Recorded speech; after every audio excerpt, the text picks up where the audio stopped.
All right, so you know how sometimes you just crave that, like, that one dish that's just, like, super reliable, Comforting, easy to make? Oh, yeah, totally. Well, today we're going to do a deep dive into exactly that. Awesome. And this one comes from you guys. One of our listeners pointed us towards this recipe. Cool. It is the Crockpot Venison Stew from Fork and Fry.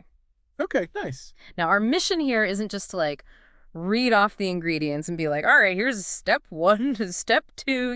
Right. We really want to understand what makes this recipe tick, Yeah. like what makes it so appealing, and how can you as a listener totally nail it every single time. Love it.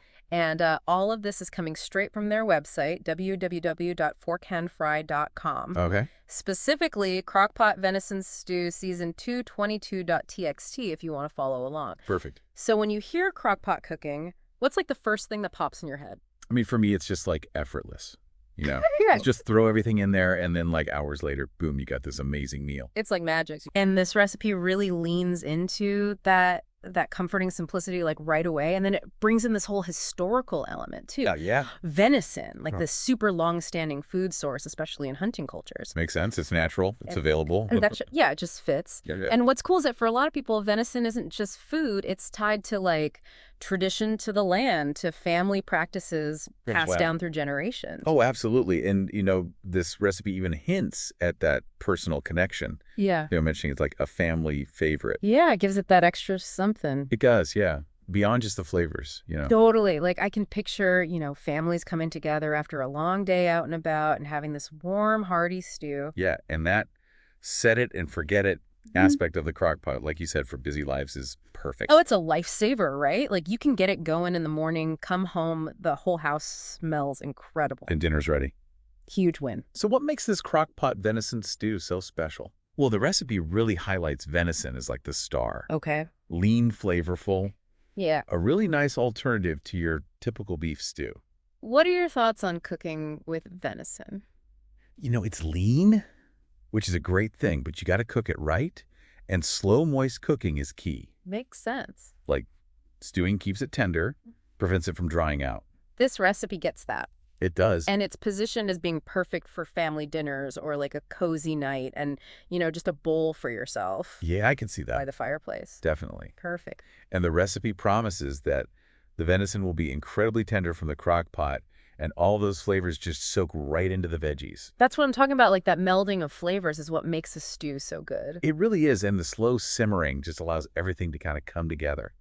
It's greater than the sum of its parts. Exactly. And from a health perspective, venison, lean protein, tons of veggies. Pretty nutritious, right? For sure. And they were practical, too, because they know that not everyone has access to venison. So they say, hey, you can usually find it in stores, or you can even substitute beef. Smart thinking makes it more accessible. It's so much more accessible. For sure.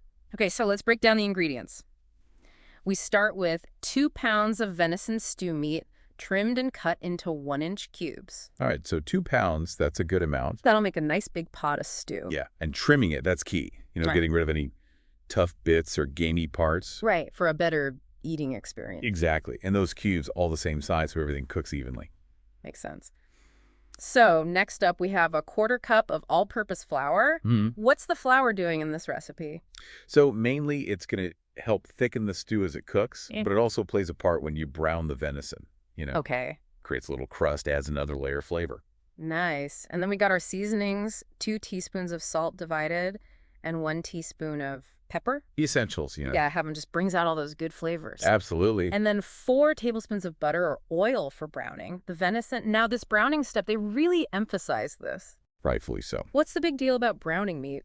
Okay, so browning or searing is where a lot of the magic happens flavor-wise. Okay. It's all thanks to the Maillard reaction, which is a fancy way of saying that when sugars and amino acids in the meat react at high heat, they create tons of different flavor compounds. So it's like chemistry in the pan. Exactly, and it adds this depth and richness to the stew that you just wouldn't get if you just threw the raw meat in the crock pot. So it's building that flavor foundation. Exactly. Okay, then we move on to the veggies.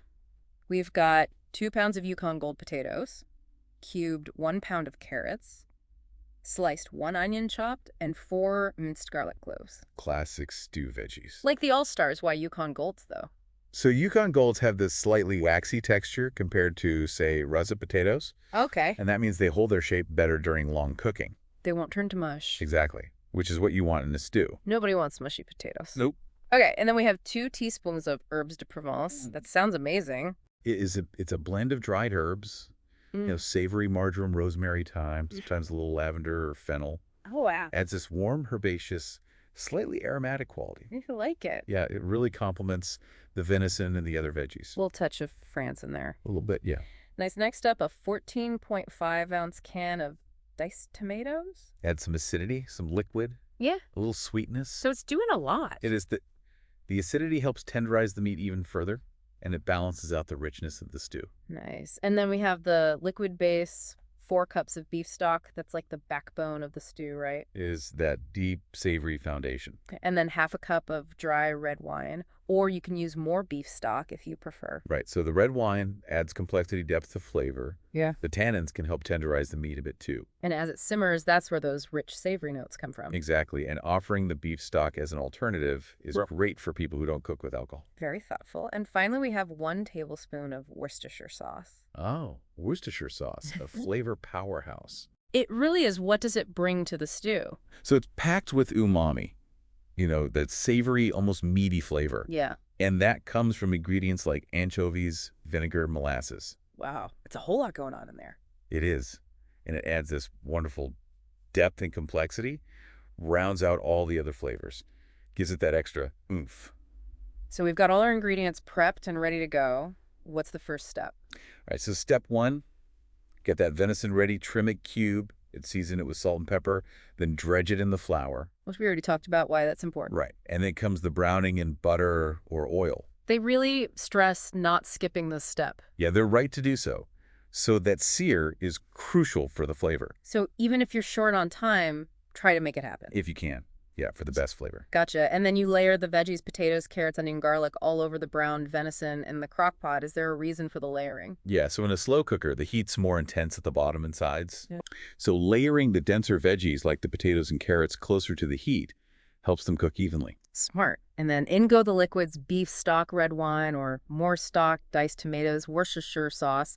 Give it a stir, and then the crock pot works its magic. Exactly. Low and slow is the key here for that fall-apart tender venison. 8 to 9 hours on low, or 4 to 5 on high. And that gentle heat breaks down the collagen in the venison, makes it melt in your mouth. And it gives all those flavors time to really mingle. Absolutely. Now there's an option to thicken the stew with a slurry of flour and butter during the last 30 minutes of cooking. Yeah, that's a classic technique to get that nice hearty consistency. So simple but effective. Yeah. And then the final touch, tasting and adjusting the seasoning before serving. Always crucial. Huh. Sometimes a little extra salt or pepper can make all the difference. Huge difference. Yeah, make it your own. And the recipe includes some really helpful tips too, like they reiterate the importance of searing the venison, but they acknowledge that sometimes you just don't have the time. Right, it's about balance, flavor versus convenience. If you have the time, sear it. If not, it'll still be delicious. Exactly. And they remind us about the thickening slurry if we want to adjust the consistency. Always good to have that option. And then they give us some fun variations, like swapping sweet potatoes or turnips for the regular potatoes. So that's cool. Those root veggies would add a different dimension to the stew. Sweet potatoes would bring some sweetness. Turnips would be more peppery and earthy. I like it. And for those of us who like to plan ahead, leftovers freeze beautifully for up to 3 months. Perfect for meal prepping. And they even suggest some alternatives to the red wine, like more beef stock or a splash of pomegranate juice. Pomegranate juice. Pomegranate juice. Wow, that's interesting. It is, right? A little fruity tang. Yeah, the acidity and sweetness could be really cool, especially with the venison. I might have to try that. Me too. So all in all, this Crockpot Venison Stew really does sound like the epitome of cozy and comforting. It does. And it's designed to be pretty simple to put together. Easy and delicious, my 2 favorite things. Mine too. And it's flexible too. Yeah. The ingredients, the cooking times, you can adapt to different lifestyles. So whether you're a seasoned hunter or just looking for a hearty hands-off meal, this recipe's got you covered. It really does. It shows how the slow cooker can transform simple ingredients into something amazing with very little effort. Well, that brings us to the end of our deep dive into the Crockpot Venison Stew from Fork and Fry. Hope you enjoyed it. We hope you learned a lot and maybe even feel inspired to try it yourself. And if you do, let us know how it turns out. Yeah, we love hearing about your culinary adventures. Cooking's a journey, and sharing those experiences is part of the fun. Absolutely. You can find the full recipe and lots of other great ideas on their website, www.forkandfry.com. And don't forget to connect with us, too. Yes. If you make this stew or have any questions or feedback, we'd love to hear from you. You can find us on social media. All the links are in the show notes. We love seeing what you guys are cooking. We do. Your feedback helps us make these deep dives even better. Absolutely. And while you're online, hit that subscribe button for the deep dive so you don't miss out on any future culinary explorations. More delicious dives to come. Until next time, happy cooking, everyone. Keep that curiosity cooking. We'll catch you in the next episode.